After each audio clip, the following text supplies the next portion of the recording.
You are now listening to the voice of horror.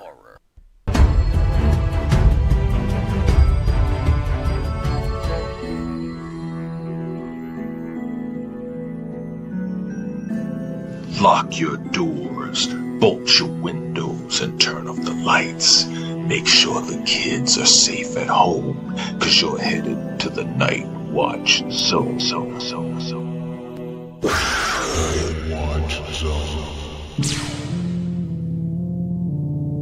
Let's get down to brass tacks. We'll do it live. Okay.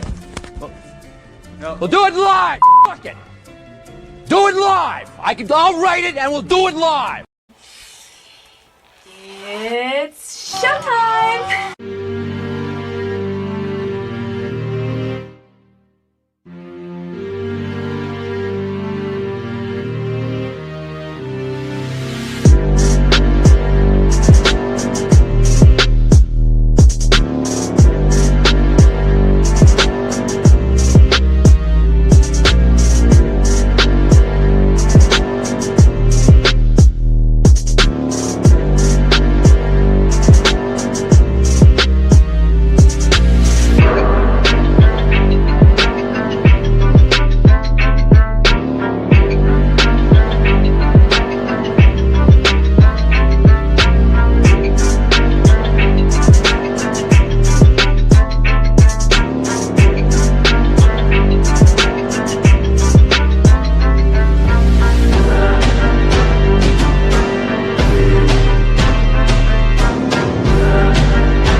Yo, what's up? We're ready to rock Thursday night in the Kill Zone. Killjoy Jake is with me, and we're ready to rock. What's going on, my friend? I'm just feeling really inspired right now by all those quotes that we saw at the beginning, especially from our friend Fate Decided, about how much he loves Halloween Kills. Nothing inspires me to talk about horror movies more than hearing that from him. Oh my God, that's funny you saw that. Yeah, he's the best. We can have so much fun with him because he's just that cool. He really is. When's the next time you're hosting the Lethal Collective? Because you need to have that as the intro. That's too funny. It's supposed to be Monday, right?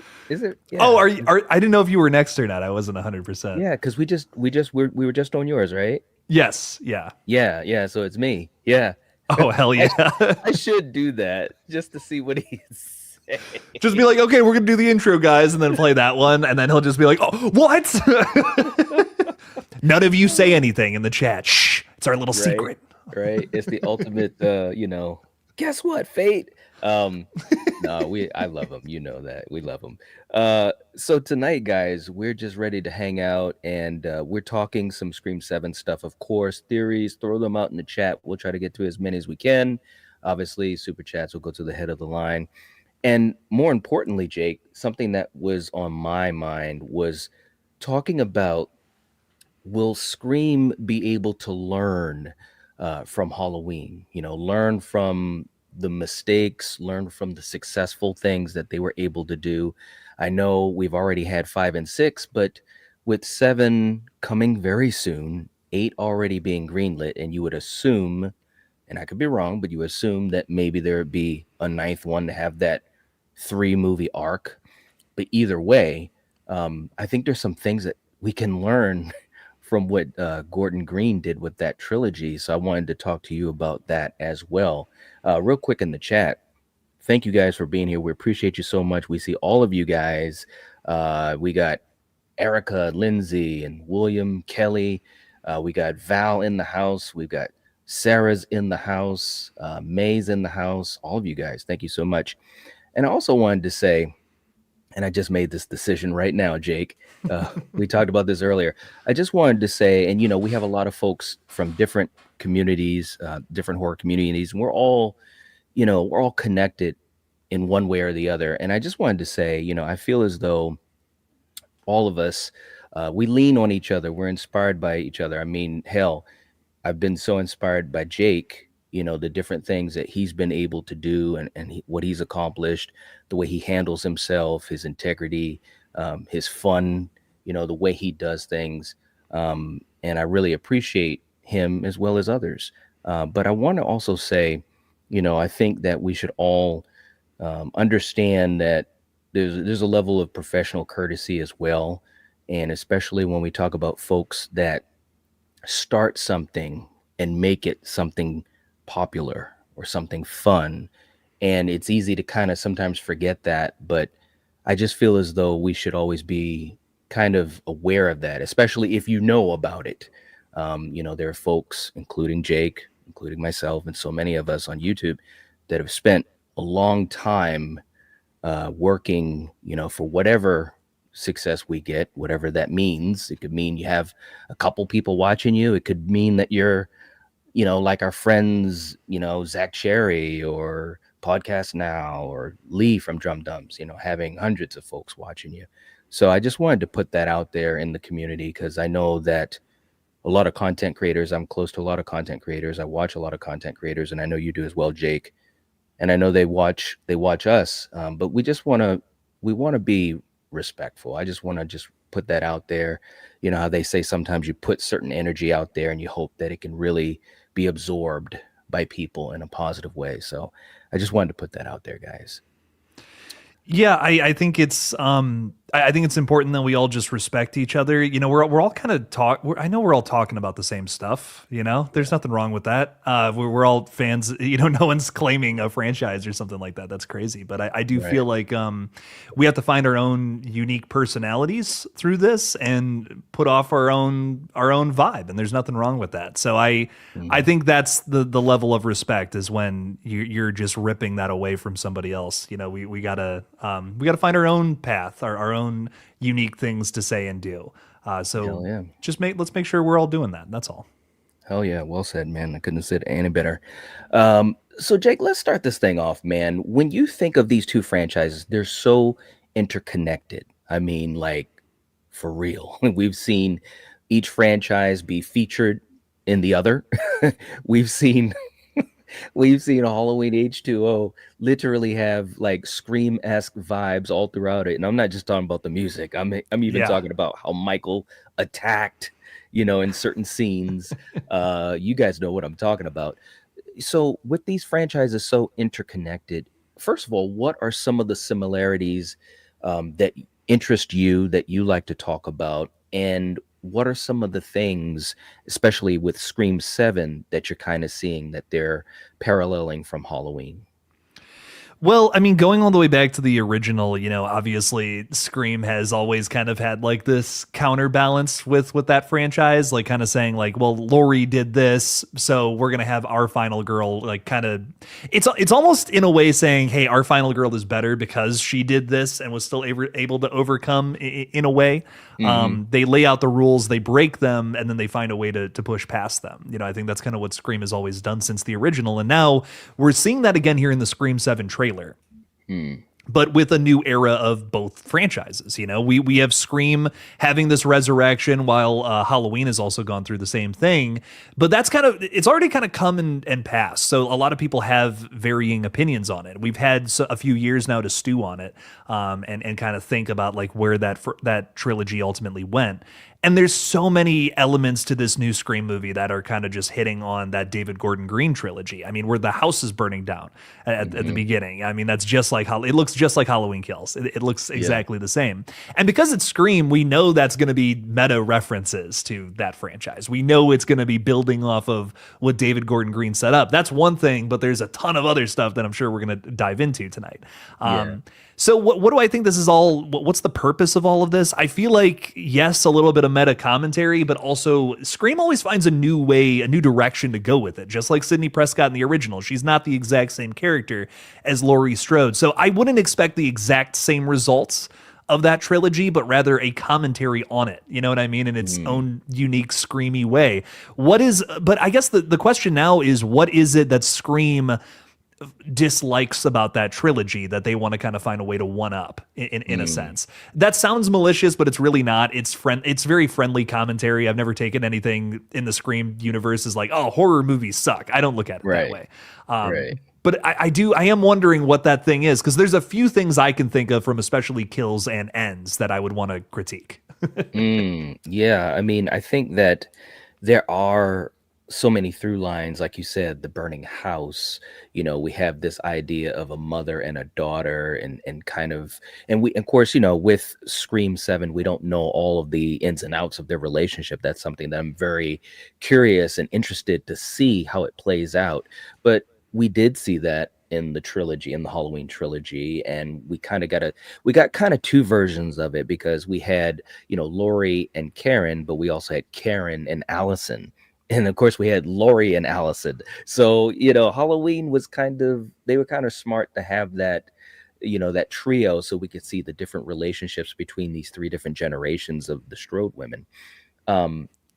So I think Scream will touch upon that. Although, and I've said this before, I have a sense, especially knowing that Kevin has helped with the script, and co-writing, I have a feeling that this could be done really well.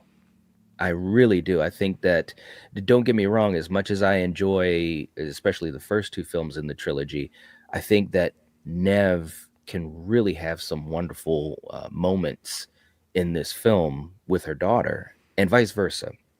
I love that scene where she says that, I want to be strong like you. And it's like, I can imagine that scene will be a lot more heavy in a way, as far as how that conversation starts and maybe how it ends. Maybe that's in the middle of that conversation.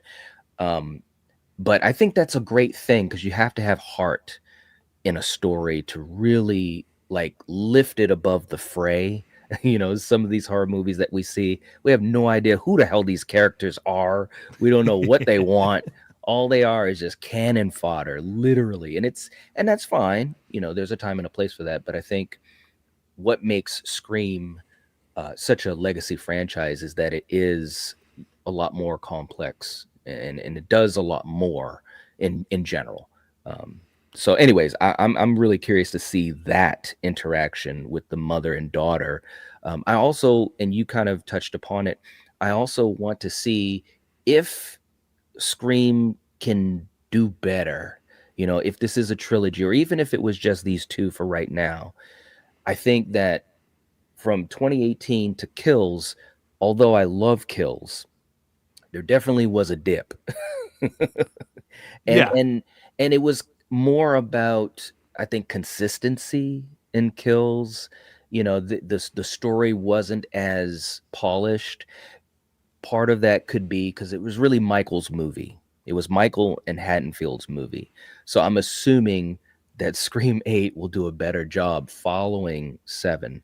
What do you think? Do you think that that's a possibility, or do you think it's kind of like a wait and see?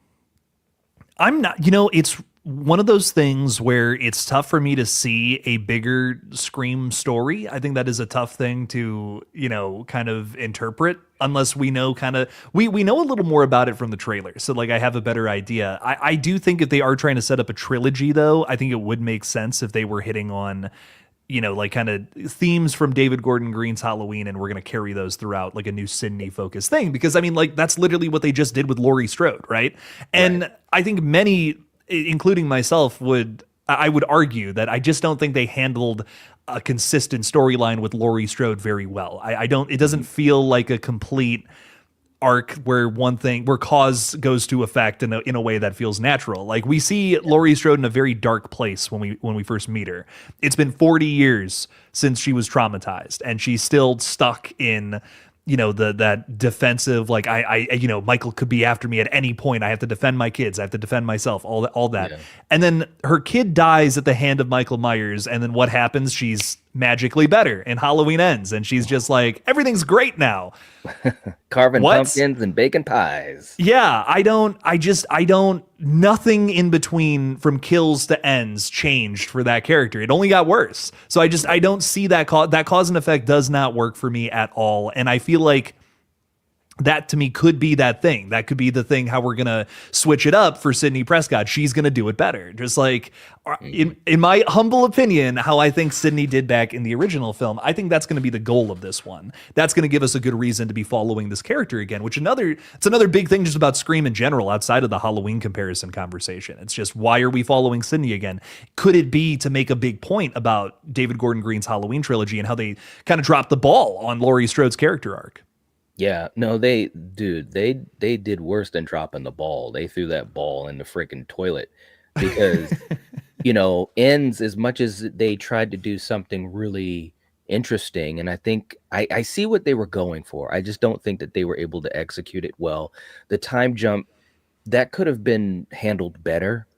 We know, because we're super nerdy about it, we know that she went and had therapy and, so forth, and kind of came to terms with Karen's death and how to change her own life, because everything that she had done technically led to Karen's death. So now she doesn't want to push Allison away. She doesn't want to be that rain cloud over Allison.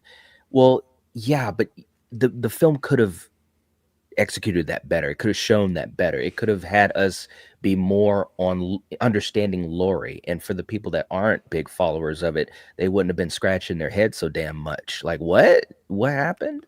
So yeah, I do think that Scream will handle that a lot better.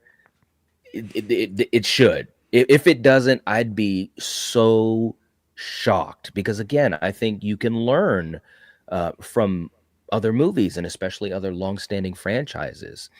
I think that Ghostface, like in 5 and 6, and it looks to be like in 7, I think they've intentionally tried to give Ghostface that presence, that the shots that Ghostface is in, how he's framed in the shot, and I think he looks great. And she, I think looks great in 5 and 6, and looks to be the same in 7. So I hope that they can learn some of those specific things. I really do. And I think they will. I hope. I think. Real quick in the chat. Let me jump to the chat. We've got Jen in the house gifting 5 memberships. Thank you so much, Jen. We really appreciate you so much. Thank you for being here tonight and just having the communities back. We appreciate you. And Oliver's jumping on the train as well, coming in with 5 more memberships. Guys, seriously. Wow. Thank you so much. We really appreciate it. It definitely helps keep the lights on, as myself and a good friend of mine used to say. Seriously, thank you.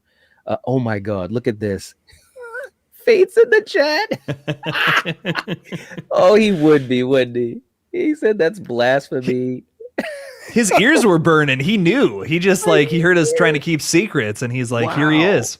he was paying attention, man. I tried to throw that in real quick. You know, we love you, bro. We love you, brother. He's going to be addressed Monday on the Collective. Well, there you guys go. That's a great tease. Thank you for being here, though, bro. We love you. And for everyone that's a new member, welcome, and definitely show some love to Oliver and Jen. We really, really appreciate it. But let's move into some other stuff. When you think of Halloween, I think especially the first two films did such a great job to like really bring Michael back, to the forefront. I mean, as a fan myself, I thought he was as cool as he had ever been. The way he was depicted, the kills, the physicality, the way that James Drew Courtney portrayed him. I won't really count 5 and 6. I think they did a good job in 5 and 6, but I want to focus more on 7 and possibly 8, and if there's going to be a 9 anytime soon. What do you think are some of the things specifically for Ghostface that they need to do in 7 and 8? Anything that comes to your mind about that?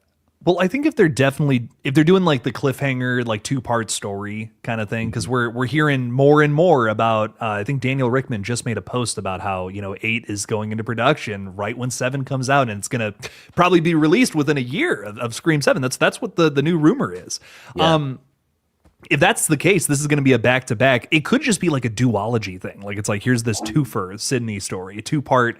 I made the comparison to Deathly Hallows the other night, for Harry Potter, or like, Breaking Dawn Part 1 and Part 2. I don't know why that's where my mind went, but hey, you got to love some Twilight, okay, baby? Look, that's what it is. But if that's the case, I feel like it could be like a killer from part, A to B, essentially, and we're following one, like a single party of killers in a sense, and we're building off of that, because that's kind of what that trilogy does, is it shows Michael's like the entirety of his killing spree from start to finish that lasts a couple of years in Haddonfield, even though the first 2 flicks are on the same night.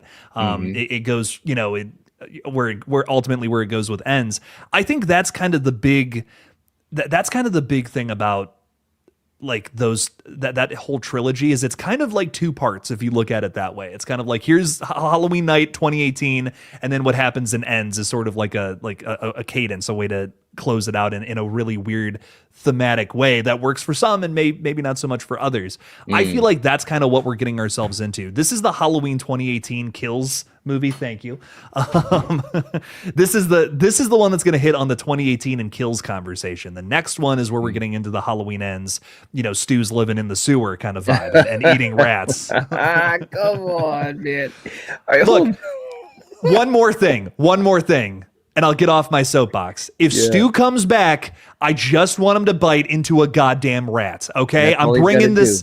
I'm bringing it back. The Halloween ends conversation was, I want to see Michael eat a rat. If Stu comes back, I want him to live in the sewer, and I want him to bite into a fried rat on a stick. Okay, I've said my piece. Sorry. Oh my God, you're too funny. Real quick, I want to ask you something about that specific, but real quick too in the chat, we got Mikey coming in, joining the channel membership. Thank you so much, Mikey. We appreciate that. Back in the fold. Awesome. Let's see. Who else do we have? We got Erica coming in. Hey, Erica. Thank you so much for the super chat. We really appreciate it. PSA for the record. I didn't tell Fate. I joked I would, but it isn't the fact that he came in just make me look so guilty. It wasn't me. I'm innocent.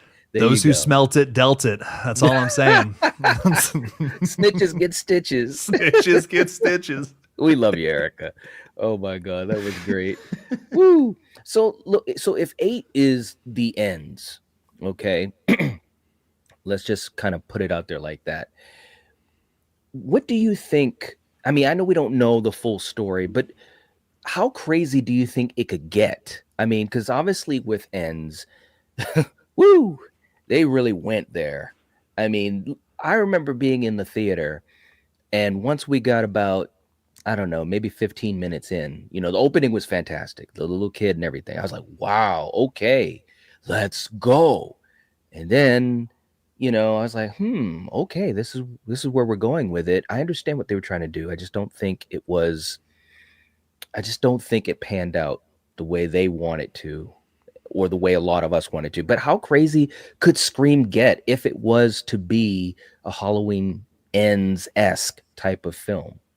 Well, I really think, when it comes to those latter two movies, these are the ones that were criticized the most. Like Halloween 2018, it has its haters, sure, but like when that movie came out, it was a huge hit and it was beloved. And two sequels were immediately greenlit, and they're like, do a whole trilogy. Fuck it, do whatever you want, David Gordon Green. Right, here's your money. yeah. The vibe was totally different after that movie came out. Now he's kind of disgraced after Exorcist Believer and Halloween Ends, were so poorly received, but there was a time where David Gordon Green was like the hot shit. I mean, he was the flavor of the week kind of thing going on there. But I really think what these movies are going to hit on is like the commentary of kills, and then the commentary of ends. But what could that look like? I really think it's one of the Ghostface killers is going to still be alive, like somehow, some way. And that's going to influence the next mystery. 8 could be like a bit of a weird swing, but again, finding ways to do it better. That's the Scream. That's just coming from the Scream playbook. You know what I mean? That's what that original did so well. I think that's what 4 did so well too, in comparison to a lot of the remakes at the time. Yeah. So now I feel like, the approach is going to be, since it's back with Kevin Williamson again, these are 2 movies that he specifically wrote. We're going to analyze what went wrong in Kills and what went wrong in Ends and try to do it a different way. It may not work. It may be even worse. But the point is that it's going to be approached differently, and we're going to be talking about it and kind of using a little meta commentary the entire time.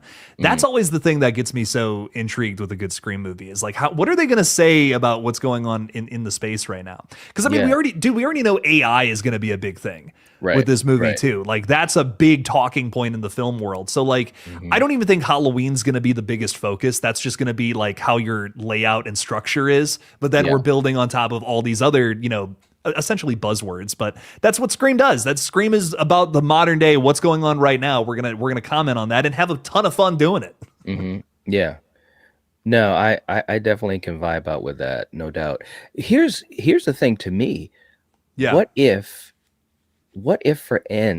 for Scream 8, this is something that I've been kind of thinking about as a theory and working on as a video.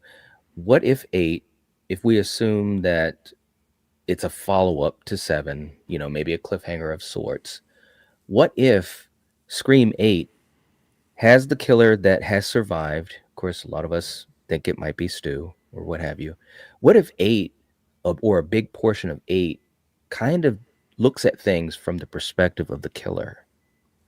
You know what I'm saying? Ghostface is still out there, and obviously Sydney is still out there, and whoever survived 7, but a huge part of the film, or at least a significant part of the film, whatever that may be, maybe 15 minutes in total, whatever, really kind of moves from the perspective of the killer. Like if you think about, and this may be a horrible example, but if you look at something like Infinity War, this is really from the perspective of Thanos. Thanos is like the star of that film. And I'm not saying it'd be to that level, but I'm just giving an idea. What if they did something like that? Because I would actually love to kind of get that type of a film, or at least that type of an aspect to a Scream film. I think it'd be really cool, and it's never been done. They touched upon it with Jill a little bit, and supposedly that was a little bit of the plan. She survives and someone knows, that she's the killer, and what does she do and all of that. But what if they did something like that for 8? That would be awesome. I would be over the moon about that. I have said since I started covering Scream closely, I really want to see what it's like from the Ghostface's perspective, and who better to write that than Kevin Williamson? You know what I mean? If that's what we're setting up here, rock on. Oh my God, someone gets away with murder and then we're following them still trying to cover it up or something in part 8. And it would be the irony of the characters think that this person is dead, but we know they're alive and we're following them through a little subplot. it would be a different way to structure a Scream film, but I think you could still ultimately get to the same conclusion. You know what I mean? And I think that's why something like that could totally work. Is we could still have that showdown between Sidney and Ghostface, but it's just done a little differently. We know who it is, but the characters don't, and there's still a lot of fun and mystery to be had there. Because we're literally watching as maybe Sidney or Tatum, it thinks everything's fine, and then they go out and about with their new friends. Maybe it's a couple years later, you know what I mean? Maybe it's like literally they're living in the sewer. I wouldn't be against that because again, like I feel like that's just commentary on Halloween Ends, and that might be what we're doing with like a little two-parter here. And they emerge after some time, maybe they think it's okay, I can show my face again or whatever, and then shit goes haywire, and then we got to start killing again. I would love a story like that. That would be outrageous and weird, and that's what I want. A swing. I want a big swing from Scream, and this could be that. This could be something that really gets everybody's attention because we've been on streams a ton lately from people. I think literally the last time you were on the page, we had people say, the trailer kind of looks like, like a Lifetime movie. They don't like the way that the trailer is looking for one reason or the other. And I feel like where that all stems from is from the fact that it looks too familiar. That's probably the biggest criticism I think that even I kind of have is like, it just looks like another Scream movie. And I think some people want them to go outside of that comfort zone and just try something else out. We're it's Scream 7, do something weird. You don't got to do the same thing every single time, especially at this point. No, it's true. I agree. I do want a swing. I do want something to make me kind of tilt my head. No pun intended on Michael, but I want to think to myself, wow, this is shaking it up. I'm not sure exactly where this is going. Now, do you want them to take that swing, even if it meant they could totally fall on their ass like Ends?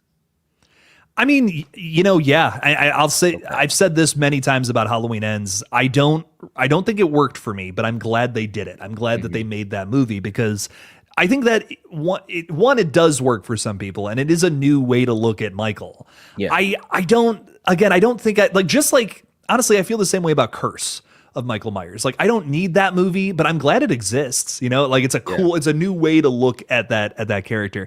I'm just such a I'm such a purist when it comes to Halloween. Like, I just love what John Carpenter set out to do with the character. And when we stray, I mean, too far from that. When we go too far away from the idea that we're going to try to explain Michael Myers in any sort of way, it doesn't really work for me. I like the idea that he's this like enigmatic, killer that doesn't really, not everything makes a whole lot of sense or is explained, but it doesn't need to be. Like, that's what's so scary about him.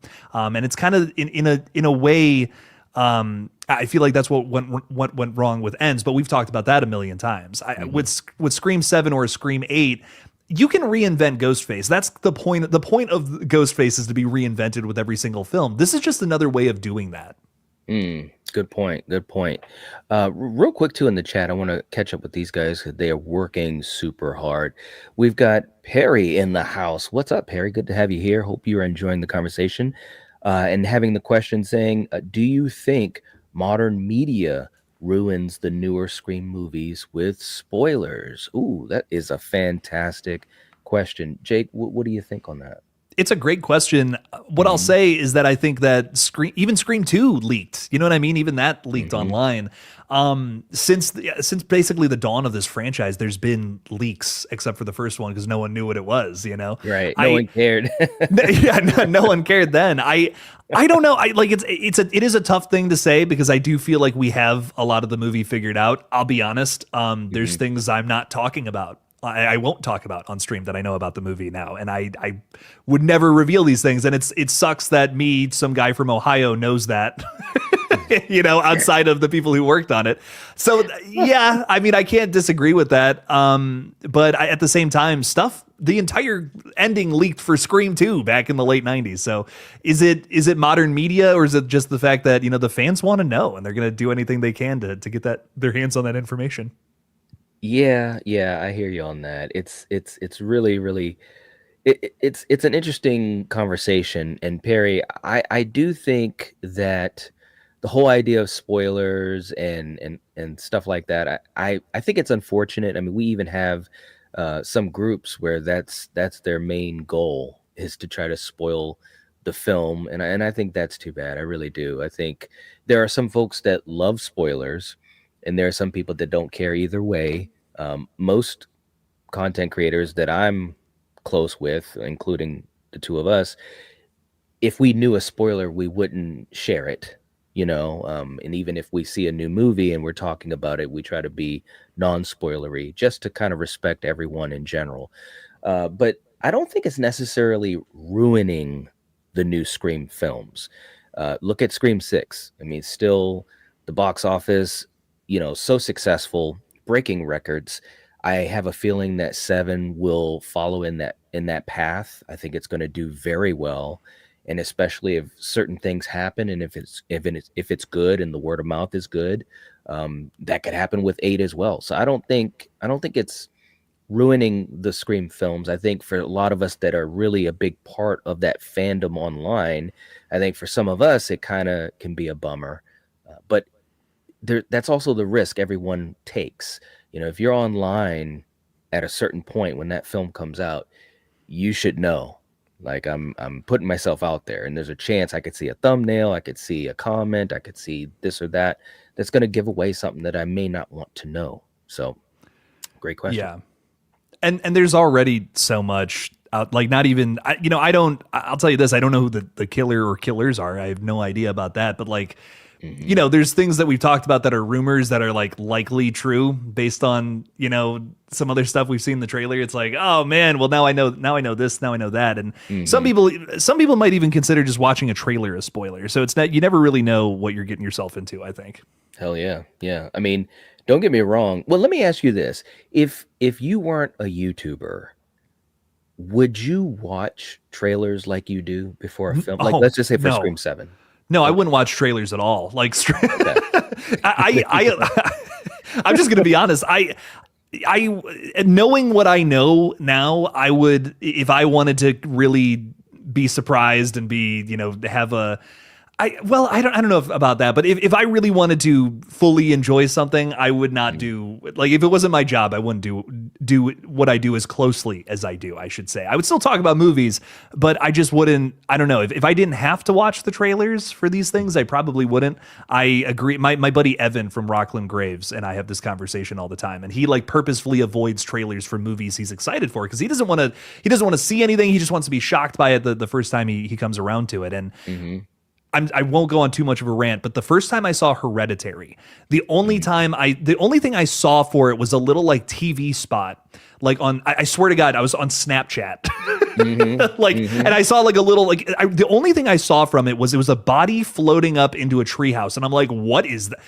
That's weird, like, okay, let's check this out. I saw that and I was sold because how weird that image was, and then you see the movie and there's so much more to it. Leading up to that scene is insanity, so. Yeah.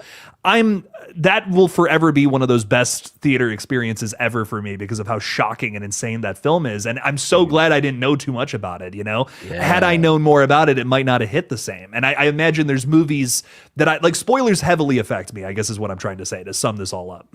Yeah, no. I hear you on that. And, one great thing as a side bar, the great thing about Hereditary, the trailer didn't give it away. No, and it wasn't like a 10-second little teaser. It was a trailer, but they didn't give away the meat of what that film was about. And I remember when I watched it, I was blown away. I had no idea we were going on that type of a car ride, pun intended. If you know. That pole came out of nowhere. Damn it! What was that, man? When that happened, I was watching it on a late night, dark room, and the movie was giving me the creeps. And when that moment happened, my jaw dropped. It literally dropped, and I was like, "Wait a minute! Did that just hit her? No." And then, of course, the way that Ari Aster did that scene was phenomenal because he didn't just show it. He's, the Peter slammed on the brakes. And the camera's panning up, seeing his face just totally distraught. And even when he started to look in the rear view, the camera slowly coming, and then it pulled away, so you couldn't see it. And it's still like, bro, I gotta know, did we do what I think we just did? And well, what, dude, and and then you hear Toni Collette screaming, and then it cuts to the head with the ants on. That's the most upsetting visual. Like I've seen some shit, at this point, but man, that was yikes, dude. Yeah, no doubt about it. No doubt. Erica, thank you so much for reminding folks in the chat. If you haven't hit the like button, please do. It really helps us out a lot. And also, if you are not subscribed to Killjoy Jake, make sure you guys do that. We've had the link in the chat. We also have the link for Fate Decided, our man, in the chat as well. And we also have the link for our good friend Steven from Craven Something Scary. Make sure that you guys continue to support our brother Steven. Real quick as well, we have another super chat coming in from my man Jarrett. Jarrett, thank you so much, brother. We appreciate you. Saying, what up, Knight and Jake? What's up, Jarrett? Thank you for being here. We appreciate you, man. Seriously, that was a very, very kind and generous support that you gave us. Jason Dyer as well is coming into the chat. What if the beginning part of the trailer is actually the end?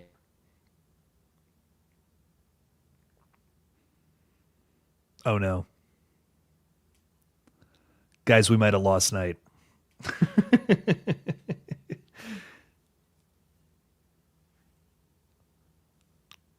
Guys, shake your phones back and forth if you're on a phone right now, and maybe he'll come back.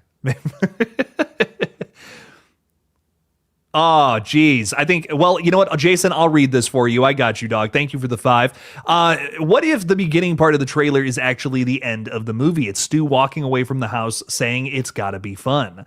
This is gonna be fun. I love that. If that's the end of the movie, that's insane. I mean, that would be such a misdirection, because I think all of us are thinking right now that that's the way this thing is going to kick off. But if that's the ending, like look at that, like a denouement, you know what I mean? If that's the way we're going to cap this thing off, we haven't even seen the opening scene yet. Who knows who dies in that? I mean, that would just be such an amazing misdirection. They did a decent job of misdirecting us in Scream 5. I think a lot of people will crap on that, but I wasn't 100% sure if Tara was going to live through that or not. I really wasn't. I think the trailer did a pretty good job. There was one scene where it kind of looked like Jenna Ortega was like in a wheelchair or something. It wasn't 100% sure, but I think they did a pretty good job of teasing. Oh my God, Jenna Ortega is the opening kill. Like, of course she is. Of course she's going to be our first kill. So I thought that was a lot of fun. That was really cool, and you got to love it. So I really hope that would be great if they were teasing us and tricking us with this too. I'm thinking about what they did with Scream 6 for a minute here too. They really didn't show us too much of that opening scene. I want to say we didn't really see much of it at all. I think we got a shot of Samara Weaving, Laura Crane, and that was kind of it. But I mean, dude, the twist there, I mean, that's the best part of the whole movie for me for Scream 6 with that opening. That was totally sealed. Like no idea that was coming. The more I talk about Scream 6, the more I'm like, I feel like they knew that there was going to be some sort of leak. I hear there was a killer leak for Scream 6. I thankfully avoided it somehow. But I know a lot of people knew who it was going to be before it happened. I'll be honest, I figured it out. But to me, the biggest shock and surprise of that movie, that it still delivers on a Ghostface reveal because of that opening scene. I never saw that coming. I mean, that's amazing to me. I thought that was a lot of fun. So for me, at least, I think that movie really hit. It still had a Ghostface reveal. It still had some shock to it, and that was thankfully not shown to us in the trailer as well. So I wouldn't be shocked if, point being with all of this is that if Scream 7 is tricking us with something happening in the opening scene, we don't have it all figured out yet. I would love that. That would make me so happy, Jason. Jason, thank you so much for the 5, and we really appreciate it. I can't put any other chats on screen right now. But how we doing out there? What's going on? Jake, what's something from the Halloween trilogy that you want to see implemented into Scream? Hang on. Yo, what's up, dude? Yo. Welcome back. I covered you on the super chat, dog. No I worries. heard you, man. Thank you so much. I was like, man, you're cooking. Thank you as well, Jason. You rock. Did Fate have a question I just saw pop up?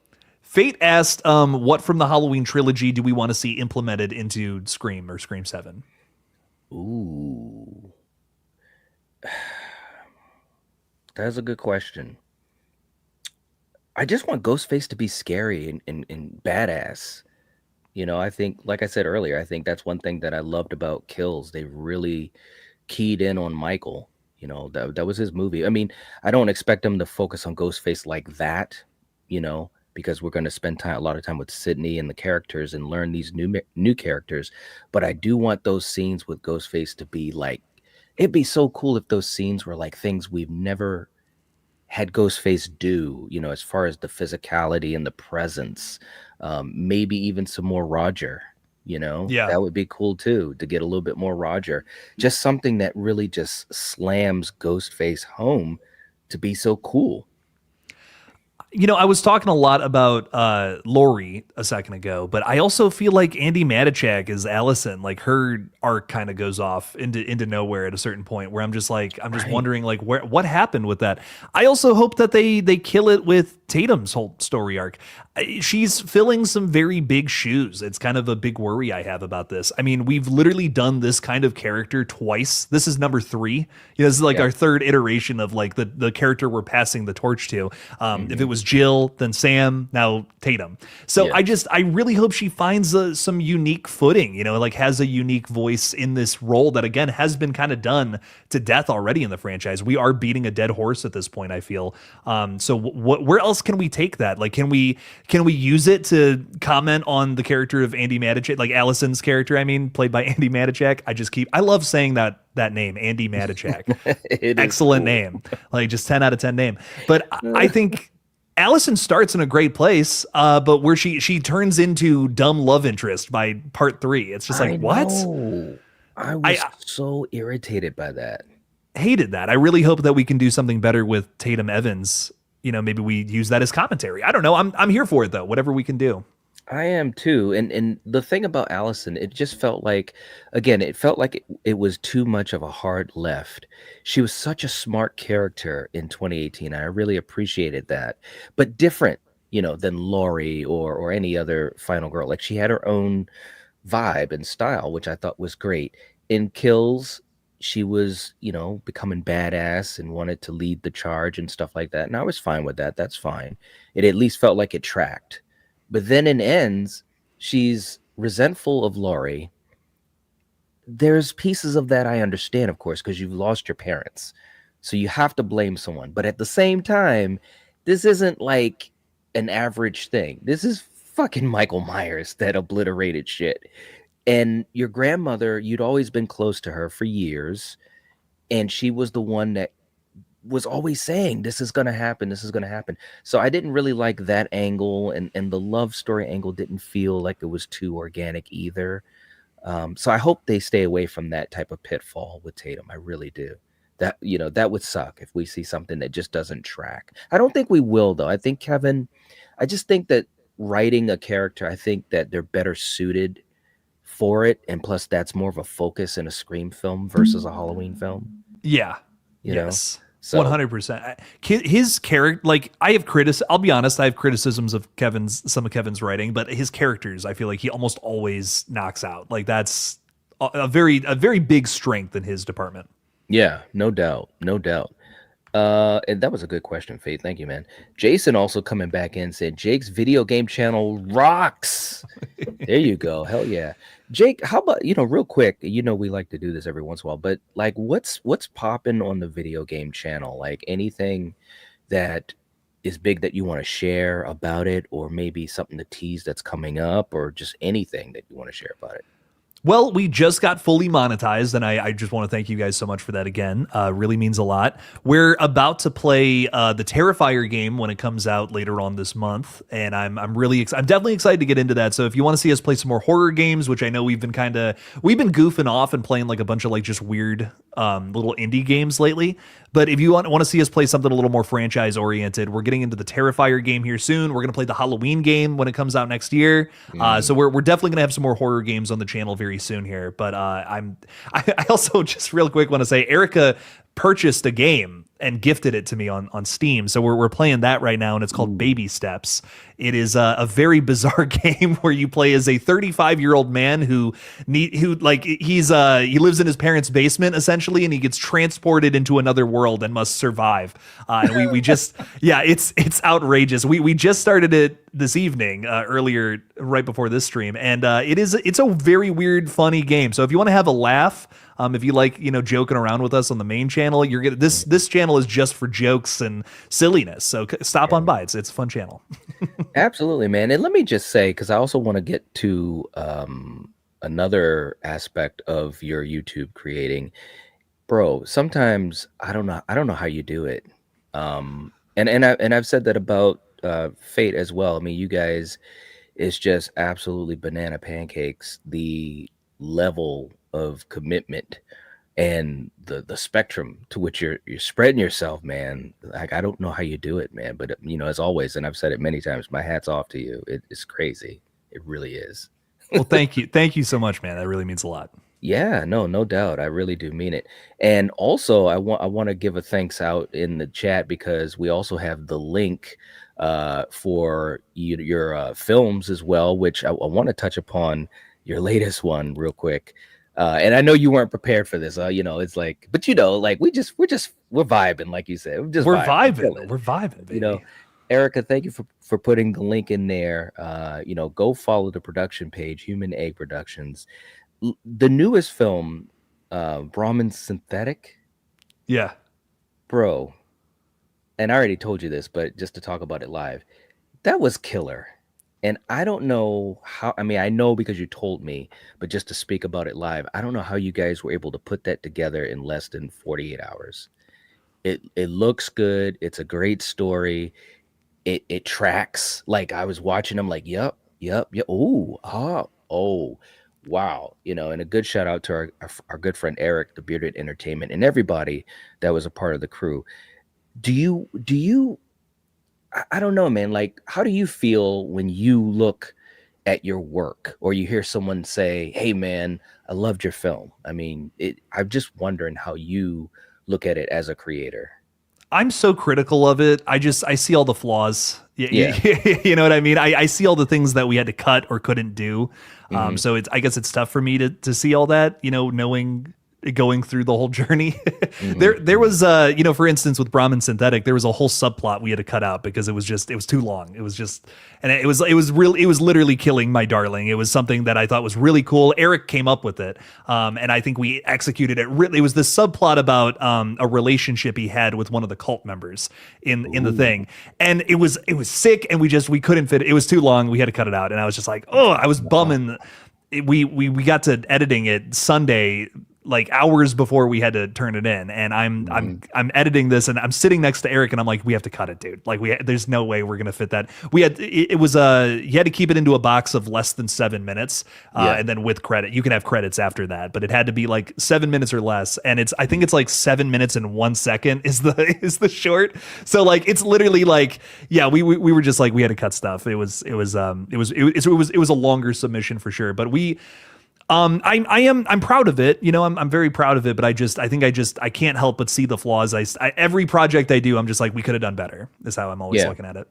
Yeah, no, I think that's what a lot of the people that are very successful at things do. They kind of always say, well, how could I do it better? I'm not satisfied. I want to keep pushing and so forth. But seriously, man, it was really enjoyable.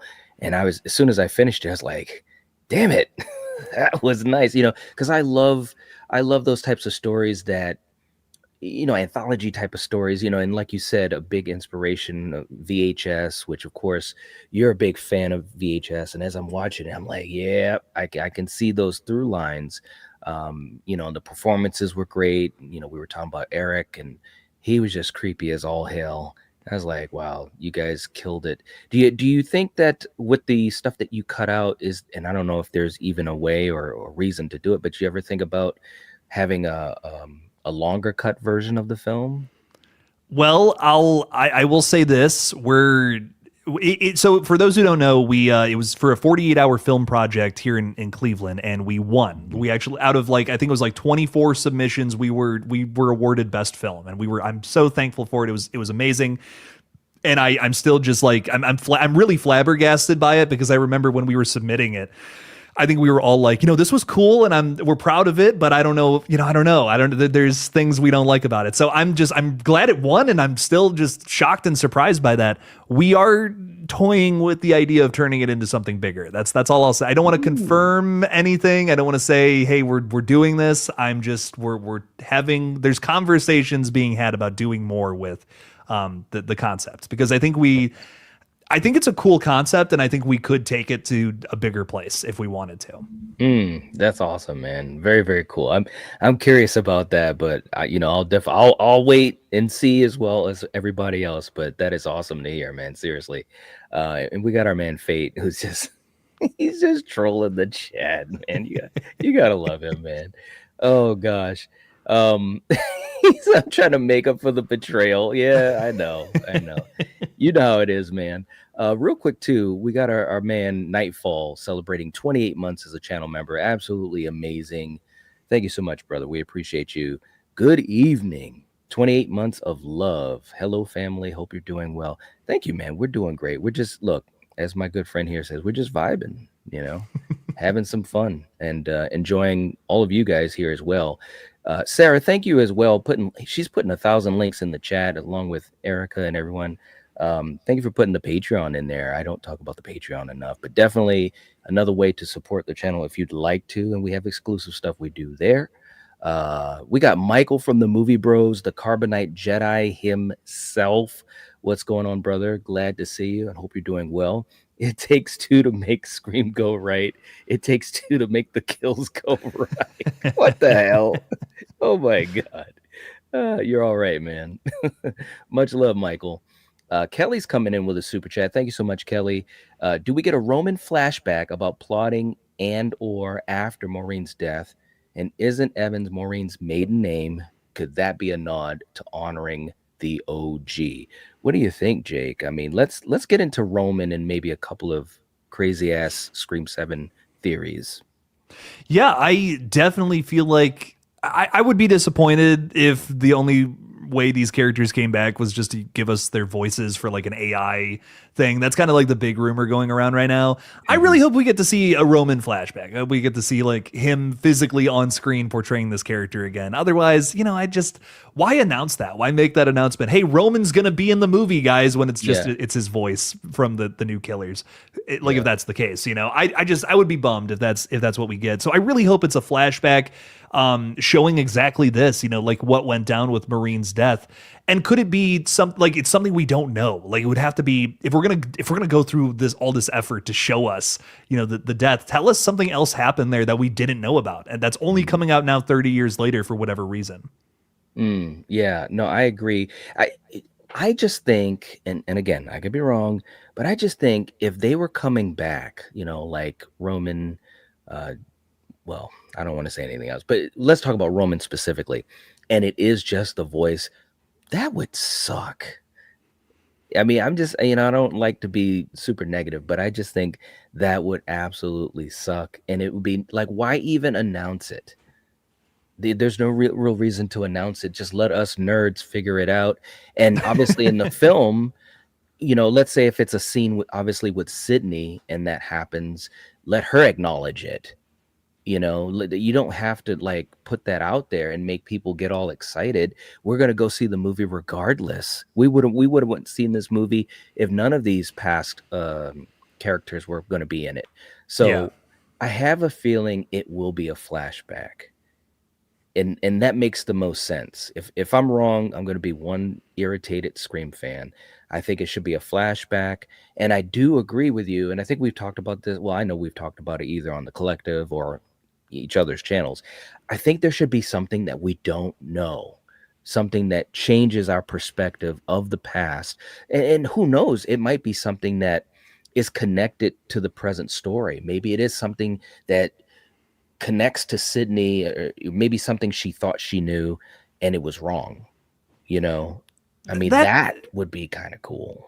If we're going to keep trying to find ways to connect it to the past, then tell us something that we didn't know. Like, just give us a new piece to the puzzle that, kind of shocks not only our shocks the audience, but also the characters in the story as well. I Right. think there's so much effort to be like, you guys remember 96, there's so much effort for that in these new movies. And what are they really doing to build upon that in like 5 and 6, for instance? Like, could 7 change everything we know once again? I mean, even if it comes off as a little soap opera-y, if you're going to take it down that route, do something with it, change it up.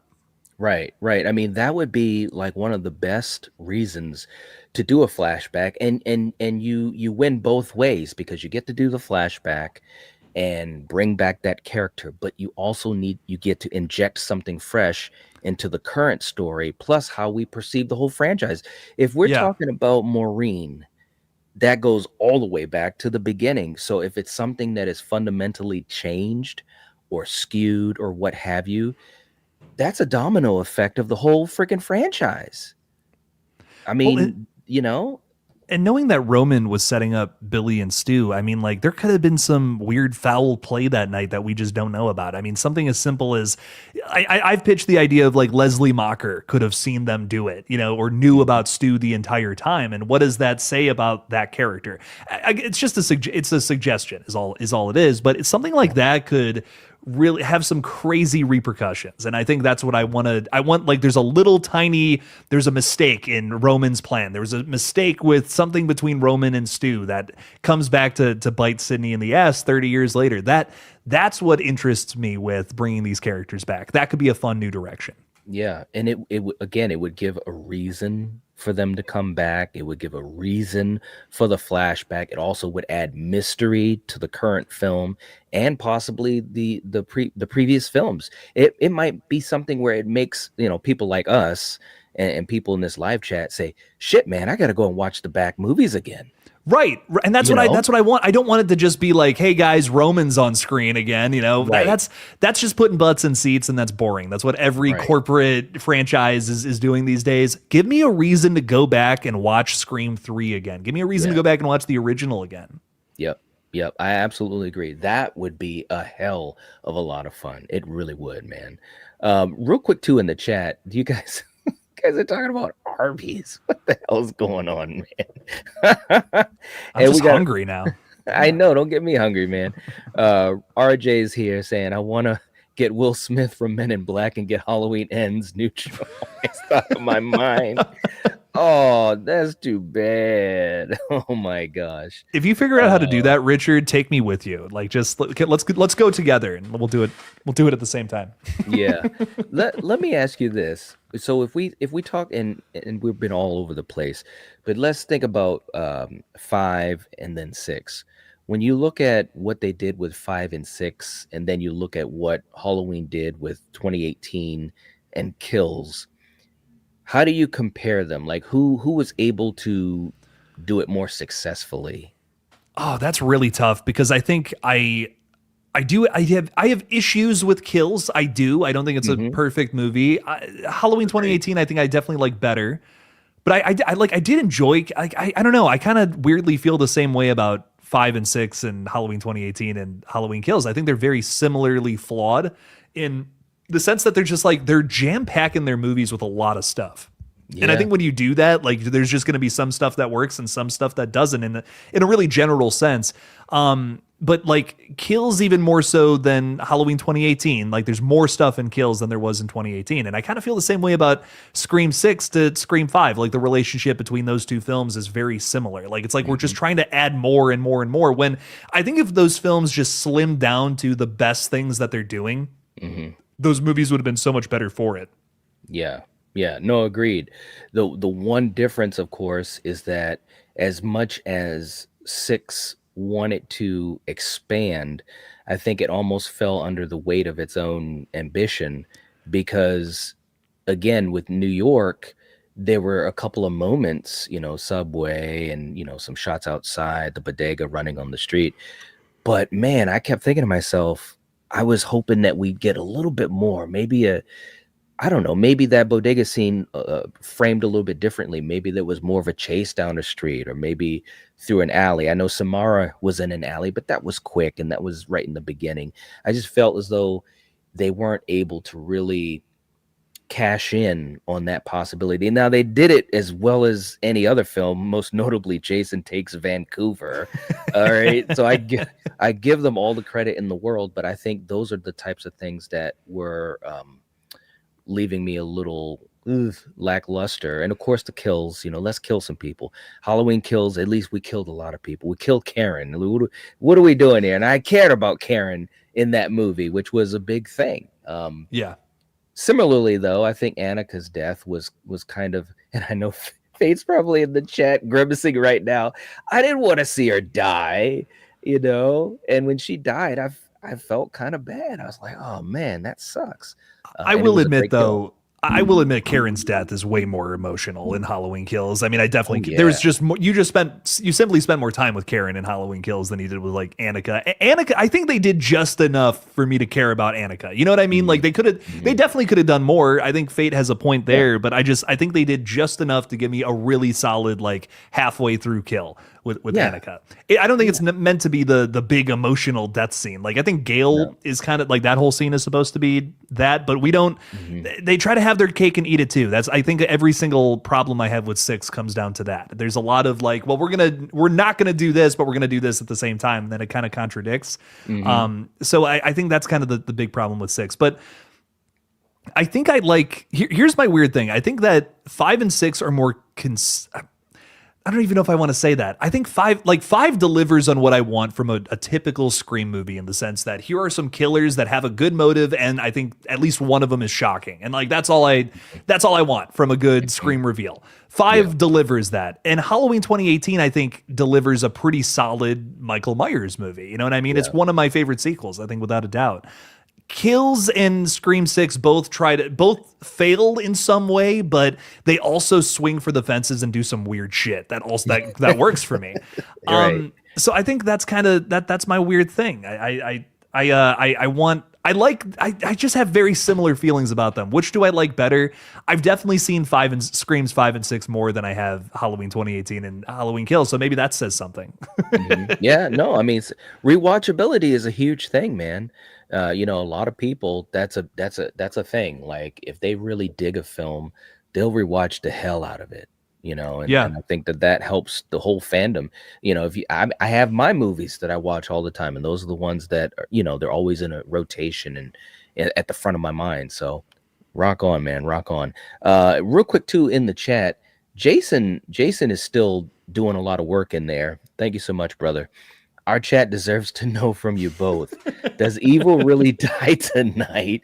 We need Samantha to team up with Stu in part 8. Let's go. Phantasm remake is coming. There you go, man. I need a Phantasm. A Phantasm remake would be insane. Like, who cares? Yeah, fuck it. Let's make that movie. Yeah, no, I agree, man. Because that movie, the mythology is so. Dude, I mean, I know we've talked about it before. I won't rant, but the mythology is so cool. The tall man as a villain. I mean, it's awesome and it's creepy. But evil died and Halloween ends. Not tonight. It didn't die tonight, but like a couple years later. So that's right. That's just not as good of a catchphrase, though. Evil dies a couple years later. No, just doesn't hit as hard. Evil dies eventually. Okay. So, Nightfall coming in again. We got introduced to Maureen's sister in Scream 4. I think there could be another member of Maureen's family introduced. I'd love to see more connections to Maureen. That's a great question, man. And thank you so much for the super chat. We appreciate that. Jake, do you think, I kind of have a feeling of what you may be thinking. Do you think we need to pull away from the whole family thing rather than going further into the cave? Yeah. I mean, yes. My thing is that I like Scream 4. I've talked about how much I love Scream 4 so much, but my favorite thing about Jill is not that she's related to Sidney Prescott. If she wasn't related to Sidney at all, I think in a weird way, I think I would like that movie even more than I do.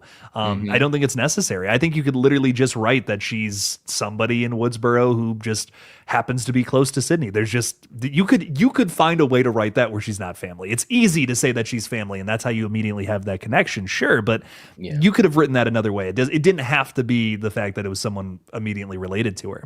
I do think that just the family stuff in Scream has gotten repetitive. And like at a certain point, is this franchise just going to keep coming up with more and more family members that we've never met or heard of before? You know, it's just, I think it's going to get a little ridiculous at a certain point. Maybe it already has. And I really don't want Scream to collapse in on itself. Right. You know, like where it's just like we were once the franchise that made fun of other series for doing these things, and now we're doing them. You know, it's just Scream is such a hard franchise to continue for that reason. You have to have the story locked in and just make it work on all facets so that it doesn't contradict what came before, but also is working in tandem with what's going on in the current space right now.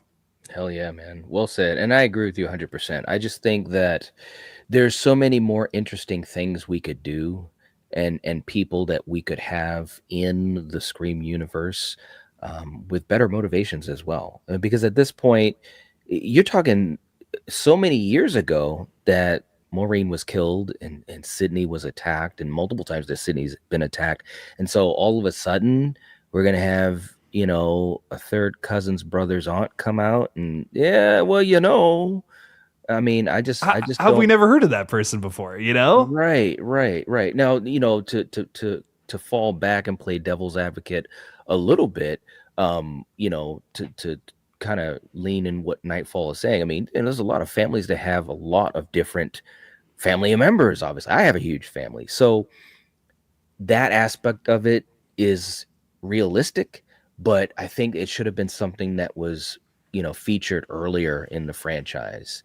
You know, the only way I could see something like that working is, well, and I don't even know if I want to say working, but if it's a family member, you know, maybe a distant relative that didn't even know they were related to Sydney, and it was revealed to them, and whatever their motivations may be. I'm not saying they're a killer or a friend or helper or whatever, but I'm just saying, you know, that would be the only thing that would make sense. Because if you're already a family member to Sydney, I think you would have been in her life way before now, you know? Yeah. Just story wise, you know, I know in reality we have tons of family members, but I'm talking about in the movies. I think that they would have been involved a lot earlier than now. So, well, and they are finding ways to expand the family element of it. And admittedly, I'll give Scream 7 this. It is different, you know, to show Sydney having a family now. She has you know, children. That is different than where we came from before, but it is still just like, why are we getting into Fast and Furious territory with how obsessed with family we are, right? With this franchise. I don't know. I don't know, man. Diesel is about family. I mean, of course, on the other side of that, now maybe if we explored Mark's side, you know, what if like his parents are helping to take care of the kids or babysitting or something like that, you know, I could probably deal with that a little bit better, you know, because we haven't been around Mark. So anyways, it's a rabbit hole though. Oh God, it could be. I didn't even think about that. Is it going to be like Mark's brother or something who's the killer? No. Mark's brother. Oh God. Timothy shows up in the film for a quick moment just to say it, then out. You better knock on some wood right now, dude. That's gonna be the twist. It's Mark's brother. Oh man. Oh jeez. Nightfall, thank you so much, man. Seriously, we appreciate you, and thank you so much for the support and love. Oliver, holy crap! Now we're coming up with some crazy theories. Keep sending them in, guys. What if Sydney's dad knew his wife was cheating, found out about Roman, and helped in killing Maureen? Holy nutballs. Wow. Dude. Could you imagine? Is he even still alive? Like, we don't even know what happened to him, I feel. We don't. That's true. Poor Neil. Poor Neil. Yeah, right. Because that, what was it, the deleted scene that talked about him passed away? That's not what canon. it is, yeah, right. So he's still alive, or at least put it this way, we haven't had a confirmed death canon wise. That would be crazy. That would be absolutely crazy. Now, I could see. Now, here's a good point. Let me work with you on this, Oliver. If we have the Roman flashback and there's some type of conversation that is painting the picture of things back then before Maureen is killed, and we find out something about Neil, you know, maybe he did know, but I don't see him trying to help but maybe something again that changes our perspective a little bit, that could work. I'd be down with that. Maybe he did know that she was cheating. Maybe he confronted, you know, Billy's dad, and something happened or whatever. Maybe he, I don't know, hit him with a car or something, trying to kill him, but didn't succeed. Something to make us look at things differently. I could roll with that. What do you think, Jake?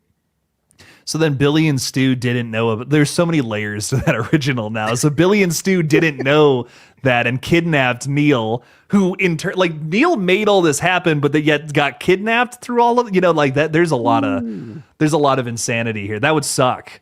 But I guess that's what you get if you're, a dickhead who does something like that. So maybe Neil deserved to be in that closet for like the whole weekend or whatever. Oh my God. I love it. I love it. Let's see. Brother of a certain age in the house. What's up? Saying Jason Takes Vancouver is hilarious. Yeah, it is, man. Thank you so much for being here. Mayanne putting in the link for our good brother Steven, saying, for more Scream content, you can always count on the one and only Stu Train Conductor. Hell yeah, man. Preach it, preach it. So much content on Steven's channel. You guys, if you're a Scream fan, do yourself a favor. Hang out there for a while. So many cool videos and live streams. So much fun. A lot of the things that we do now that we're still doing together and as the collective. I mean, Steven had so much of that on his page exclusively. So check him out. Jason's still on fire. Thank you so much, man. We appreciate you. Top 3 Nightwatch Zone shows we need. Number 1, top 10 Super Chat clips. Number 2, Return of the 80s and 90s cartoons. Epic. Number 3, top Friday the 13th side characters we want back in the Friday the 13th TV series.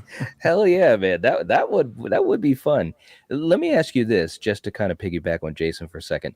The Friday 13th TV series, do you think it's going to be good? Are you in the middle, or do you think it's going to flop? I have a little more faith in it based on the cast. I mean, Linda Cardellini playing Pamela Voorhees. Okay, yeah. Shit, I'm sold on that. That's pretty cool. Yeah. I am worried that. Well, I guess I'm not as worried now, knowing a little more about the casting behind the scenes and stuff. But I just feel like if we're doing a Friday the 13th series after all this time, if we don't have Jason, kind of in the forefront, I feel like fans might be a little disappointed. I don't know if Friday the 13th fans want a more. I'm just talking majority too. I don't know if the majority of Friday the 13th fans want a more complicated backstory for Pamela of all characters. I think there's definitely people who do, but I'm just talking majority, and we haven't seen. I think Halloween 2018 did such a good job of bringing us back to the vibes of that series. Like, it's just, it's a typical Michael story. It's not doing too much crazy out the gate. But then we got into the weirder stuff as we got through that franchise. Kills was a little more just, let's have Michael kill people the entire movie. Who needs a story? And then Ends is a little more like, we're getting really weird with it. We're going to do some other more outlandish things. I feel like starting your franchise renaissance with such a weirder, Pamela backstory kind of thing, that might not, I don't know, that might not work. But Friday the 13th is such a unique series. I mean, we didn't even really have the iconic killer until part 3 in a lot of ways. You know what I mean? So it's like, maybe this is a good way to return to it. Friday the 13th is a unique case. So it shouldn't be handled the same way as a Halloween or, some of its other competitors. I don't know. We'll see. I hope it's good though. I hope it's good too. I really do, because we've been waiting for this thing since 2009, and it's absolutely crazy, especially with the success that Halloween had, and obviously Scream as well. This is the time to do it. Terrifier, Black Phone. It's like, bro, let's bring back our boy from Jersey. You don't want to wait too long. So, Jason, thank you so much for that super chat. We appreciate you so much. And geez, he came back in just to say, if Evil died tonight, that's too bad. We love you, man. Seriously. Sarah as well saying, if Jason gets all that, I better get my Equalizer trilogy video. Sarah, we'll have to touch upon the Equalizer for a video, a record or something like that, because I love it too. I really, really do. Thank you so much. All right, guys, we're winding down here. Jake, I know you're up against the clock. do you want to share what you got coming up for yourself personally? Because I'm excited for you, because I'm going to hopefully be doing the same damn thing either tomorrow or Saturday morning. I'm going to see Keeper. Hopefully tonight. I'm really excited. I'm really excited to see it. There's a lot of good movies coming out this weekend, so definitely make it out to the theater if you can. Yeah. Keeper, The Running Man. I'm going to try to see these in the next couple of days. Ooh. Really hyped up for that. And I'll say one more thing and I'll shut up. I have a huge video, like a gigantic video, way bigger than I thought it was going to be, dropping on the Creep Tape Season 1 tomorrow on the YouTube channel. So please check that out. I've put an ungodly amount of work into it. And it's a good one. It's a banger. Hell yeah, man. No, I love Creep so much. Tell you, it's amazing. It's absolutely amazing. So I'll be enjoying that too. Rachel, what's up? Good to see you. She's afraid to see Scream in space. I think we all are. Thank you for being here. We appreciate you. And Jack, wow, I was just about to say. All right, this is the last up ones. And Jake, I know you got to go. I'm just going to hit these real quick. Oliver is saying, do you guys remember the original Friday the 13th TV series? It wasn't even about Jason. It was more like a really bad X-Files. I do remember it, and I actually have the whole series on DVD. I do. Yes. Thank you so much, man. And lastly, Jack in the house. What's up, Jack? Saying I was in the other chat and wondering why you haven't mentioned Megan teaching them a thing or two about how to make a good movie.